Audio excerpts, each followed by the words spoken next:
قربانی کے جانور میں 7 آدمی اگر شریک ہیں تو 7 کے پیسے برابر ہونا ضروری نہیں ہے۔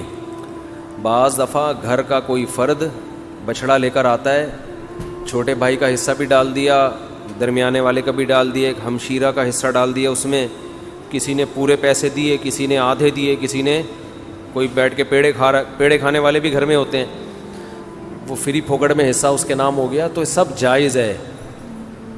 یہ ضروری ہے کہ جس کا حصہ ہے اس سے ایک دفعہ پرمیشن لے لیں، کیونکہ قربانی عبادت ہے، عبادت میں نیت ضروری ہے۔ جب اس کو اطلاع ہی نہیں ہے تو اس کی طرف سے حصہ پھر ہوگا نہیں۔ اطلاع دیں گے، بتا دیں گے تو بس یہ اس کا مطلب وہ راضی ہے۔ اس پہ منع کرنا ہوتا تو منہ سے کہہ دیتا کہ نہیں میرا حصہ نہ ڈالو، تو اتنا کافی ہے۔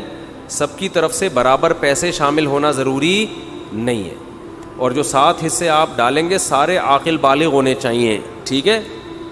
مرحومین کی طرف سے بھی قربانی جائز ہے۔ مرحومین کی طرف سے جو قربانی ہوتی ہے وہ ہوتی آپ کی طرف سے ہی ہے، لیکن اس کا ثواب مرحوم کو ملتا ہے، وہ ہوتی آپ ہی کی طرف سے ہے، اس لیے آپ اس گوشت کے مالک ہیں، کھائیں صدقہ کریں، آپ کی مرضی ہے، کیونکہ مرحوم وہ کسی عمل کا مکلف نہیں ہے۔ اس کا تو بیچارے عمل کا دروازہ بند ہوا تبھی تو مرحوم ہوا نا وہ، اگر وہ ابھی قربانی کر سکتا ہوتا تو مرحوم کیوں ہوتا پھر وہ۔ اور ہم بھی تھوڑے دنوں میں ہم سب نے مرحوم ہونا ہے کچھ وقت کے بعد جا کے، تو جو مرحوم کی طرف سے قربانی ہوتی ہے وہ ہوتی آپ ہی کی طرف سے، ثواب کس کو ملتا ہے؟ مرحوم کو، تو یہ بھی جائز ہے۔ نبی کی طرف سے بھی جائز ہے، زندوں کی طرف سے بھی جائز ہے، مردوں کی طرف سے بھی جائز ہے۔ نبی صلی اللہ علیہ وسلم نے کیا ایک اپنی طرف سے، ایک پوری امت کی طرف سے، 2 مینڈھے ذبح کیا آپ نے، تو یہ اصال ثواب کا ثبوت بھی یہیں سے ملتا ہے۔ تو اس لیے جائز ہے قربانی، جس کی طرف سے چاہیں کریں، جتنی چاہیں کریں، اپنی حیثیت کو، اپنی اوقات کو دیکھتے ہوئے، اپنی چادر کو دیکھتے ہوئے، اتنا نہ کریں کہ کل لوگوں سے بھیک مانگنی پڑے۔ دوسری بات، قرضہ لے کے قربانی کرنا بھی جائز ہے، سمجھتے ہیں؟ قرضہ لے کے بھی قربانی کی جا سکتی ہے، بشرطے کہ قرضہ اتارنے کی طاقت ہو۔ ایسا نہ ہو وسیم بھائی سے پیسے لے کے ان کو چوڑے میں ڈال دیا، وہ بیچارہ مصیبت میں آ گیا، اب اس کے ادا کرنے کے پیسے ہیں نہیں، وہ آپ کے گھر کے باہر گھنٹی کے ہاتھ رکھ کے کھڑا رہتا ہے اور آپ نے اس کو ٹینشن میں دے دیا، تو وہ ایسی ٹینشن کسی کو دینا جائز نہیں ہے۔ بعض دفعہ یہ ہوتا ہے کہ آپ کے پاس ابھی نہیں ہے پیسے، کل آ جائیں گے، پرسوں آ جائیں گے، آپ کسی سے ادھار پکڑ لیتے ہیں، یار میرے پرسوں پیسے آ جائیں گے، یا 1 ہفتے بعد مجھے مل جائیں گے، یا مہینے بعد مجھے تنخواہ ملے گی، میں تمہیں دے دوں گا، اور یقین بھی ہو دینے کا، تو بعض دفعہ آدمی کر لیتا ہے، کیونکہ قربانی کا موقع تو 3 دن کے بعد نکل گئی نا، قربانی 3 دن کے بعد تو نہیں ہوتی قربانی، تو یہ مسئلہ ہے۔ تو ایک اہم مسئلہ تو یہ ہو گیا، قرضہ لے کے بھی کر سکتے ہیں، اور کسی کا حصہ، کسی کے پیسے کم ہوں، کسی کے زیادہ ہوں، یہ بھی کر سکتے ہیں۔ ایک اہم مسئلہ یہ بھی ہے قربانی میں کہ گائے کے جب 7 حصے ہوں گے تقسیم کے وقت، تو 7 حصوں کو تول کے تقسیم کرنا ضروری ہے، کیونکہ سود گوشت جو ہے یہ سودی اموال میں سے ہے۔ جب بھی ڈیوائیڈ کا عمل ہوتا ہے تو اصل میں یہ خرید و فروخت کا عمل ہوتا ہے۔ آپ اپنا حصہ اس کو بیچ رہے ہیں، اس کا حصہ اس سے خرید رہے ہیں۔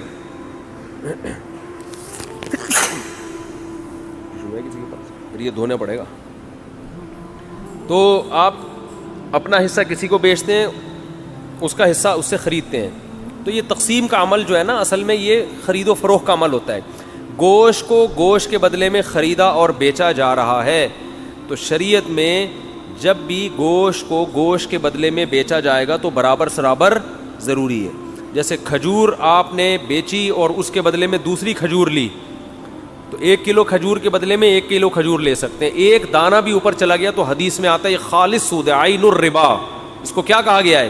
خالص سود۔ تو یہ صرف کھجور تو ایک مثال ہے، تو ہر تول کے بکنے والی چیز احادیث سے پتہ چلتا ہے۔ کھجور چونکہ تول کے بکتی ہے نا، اس زمانے میں کیل کے ذریعے بکتی تھی، آج تول کے بکتی ہے، تو کوئی بھی کیل والی چیز جو لیٹر جیسے پیمانہ ہوتا ہے یا تول والی چیز، ان تمام میں سودی احکام جاری ہوتے ہیں۔ تو گوشت کو جب گوشت کے بدلے میں بیچا جائے گا تو برابری ضروری ہے۔ تو جب قربانی کے 7 حصے کریں تو اندازے سے نہ کریں بلکہ تول کے کریں، اور اس میں احتیاط مزید یہ کر لیں کہ ہر حصے میں کلیجی ملا دیں تھوڑی سی۔ سودی احکام میں یہ بھی ہوتا ہے کہ اگر اس کے مخالف جنس ملا دی جائے تو پھر کمی بیشی جائز ہے۔ جیسے آپ 1 کلو کھجور بیچ رہے ہو، اور ادھر سے لے رہے ہو 1.5 کلو کھجور, تو یہ آدھا کلو کیا ہو جائے گی, حرام ہو جائے گی نا. لیکن اگر اس 1 کلو کھجور میں آپ کچھ اور ملا دیں, 2-4 سیب ملا دیں اس میں, آپ ادھر سے 1 کلو کھجور ہے اور 2 سیب ہو گئے, ادھر سے 1.5 کلو کھجور, تو یہ پھر سود نہیں ہوگا, یہ جائز ہوگا. اس لیے کہ وہ جو آدھا کلو کھجور ہے وہ ادھر سیب کے مقابلے میں ہو جائے گی. سمجھ میں آ رہی ہے بات؟ تو یہ بالکل جائز ہیلا ہے. تو قربانی کے گوشت میں اگر آپ نے تقسیم کی ٹینشن سے بچنا ہے تو 7 حصے کر کے ہر گوشت میں تھوڑی سی کلیجی ملا دیں. ہر کلیجی میں تھوڑا سا گوشت ملائیں, ہر گوشت میں تھوڑی سی کلیجی. جب شروع میں کلیجی کے 7 حصے کریں, کلیجی, پھیپڑے اور جو کچھ بھی ہوتا ہے, تو اس میں 1-2 بوٹی گوشت کی ملا دیں. تو اس میں اگر کمی بیشی ہو گئی تو وہ جائز ہے. اور گوشت کے جب 7 ڈھیریاں بنائیں تو اس میں 2 بوٹیاں 3 بوٹیاں کس کی ملا دیں, ہر ڈھیری میں کلیجی کی. تو یہ سود سے بچنے کا ایک ہیلا ہے, تدبیر ہے. آج کل چونکہ فنٹر مارکیٹ میں بہت ہیں کلپ بنانے والے جن کو مسائل کی الف بے بھی نہیں پتا اور بیٹھ کے پھینکتے بہت ہیں. تو ہو سکتا ہے میرے اس کلپ پہ کہیں کہ کان ادھر سے پکڑو ادھر سے پکڑو, کیا ہے, برابر ہے. تو یہ سود میں ڈالنے کے لیے انہوں نے ہیلا نکالا ہوا ہے. تو جو کوئی ایسا کلپ بنائے گا اس کی باتوں میں نہ آئے. ہیلوں کی 2 قسمیں, ایک ہیلا ہوتا ہے حلال حرام کو, ایک ہیلا ہوتا ہے حرام میں مبتلا ہونے کا ذریعہ, اور ایک ہوتا ہے حرام سے بچنے کا ہیلا. تو جو ہیلا حرام سے بچا لے آپ کو وہ جائز کیا, وہ مستحب ہے. تو یہ سود سے بچانے کا ہیلا ہے, سود میں ڈالنے کا ہیلا نہیں ہے. سمجھتے ہو بات کو؟ تو جب بھی گائے کے گوشت کے 7 حصے آپ کریں گے, ہر حصے میں تھوڑی تھوڑی کلیجی ملا دیں. پھر اگر کمی بیشی ہو بھی گئی تو بلکہ تول کے بھی تقسیم کر رہے ہیں تو بھی کلیجی ملائیں, کیونکہ تول میں اتنی ایکوریسی ہوتی نہیں ہے. سمجھتے ہو بات کو کہ نہیں سمجھتے ہو؟ بعض لوگ یہ کہتے ہیں ہم تو گوشت تقسیم ہی نہیں کرتے. بھائی وہ بڑا بھائی نے بولا یار بس میرا حصہ بھی تھوڑا سا مجھے دے دو, باقی سارا خود رکھ لو. تو جب بھی کسی کا حصہ نکلے گا نا تو ڈیوائیڈ ہوگا, وہ 7واں حصہ, پورے 7 حصے آپ کو کرنے پڑیں گے. ہاں ایک صورت میں معافی ہے کہ ایک گائے پورے گھر میں استعمال ہو رہی ہے, سمجھتے ہو, اس کو ڈیوائیڈ کر ہی نہیں رہے آپ. بعض دفعہ گھر کے 7 افراد ہوتے ہیں, ایک ابا اماں, ایک میاں بیوی اور آگے ان کے بچے ملا کے ٹوٹل بڑی مشکل سے آج کل 7 تک عدد پہنچ رہا ہے لوگوں کا. فیملی پلاننگ والوں نے تو گھریلو سسٹم ہی تباہ کر دیا ہے. سمجھ رہے ہو؟ وہ جو پہلے گھروں میں پورے 2 بچڑے آتے تھے, یہ منجلی آپا کا ہے, یہ چمونی آپا کا حصہ ہو گیا, یہ ممانی کا ہو گیا, یہ خالہ کا ہو گیا, یہ جناب پوتے کا ہو گیا, یہ بہو کا ہو گیا, پوری 2 کٹے ہم دیکھتے تھے لوگوں کے گھروں میں کٹتے تھے, 2 بچڑے ایک ہی گھر میں چل جاتے. اب وہ فیملی پلاننگ والوں نے سارے خاندانی سسٹم کی واٹ لگا دی ہے. بچے ہی نہیں ہیں, اور خدا کی قسم جس گھر میں بچے نہیں ہیں عید بقرعید کا مزہ تو اس گھر میں ہے ہی نہیں. ہمارے بچوں نے 10 دن سے پڑھائی چھوڑ دی ہے. گائے آ رہی ہے, کلابازیاں کھا رہے ہیں, مدرسوں کی شکایتیں آنی, پڑھ کے نہیں دے رہے. ہم کہتے ہیں بھائی بقرعید گزرے گی تو پڑھیں گے, ابھی ہمارے بس میں نہیں.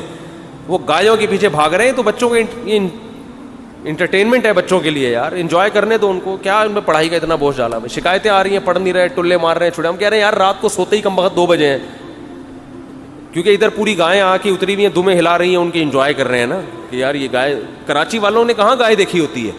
وہ ایک ویڈیو ہے بنارس کی, اس پہ بیل کے پیچھے پبلک بھاگ رہی ہے, اس پہ نیچے کے پی کے والوں نے, پنجاب والوں نے کمنٹس کیے ہوئے کہ کراچی والوں نے کبھی گائے دیکھی نہیں ہے. واقعی نہیں دیکھی بھائی.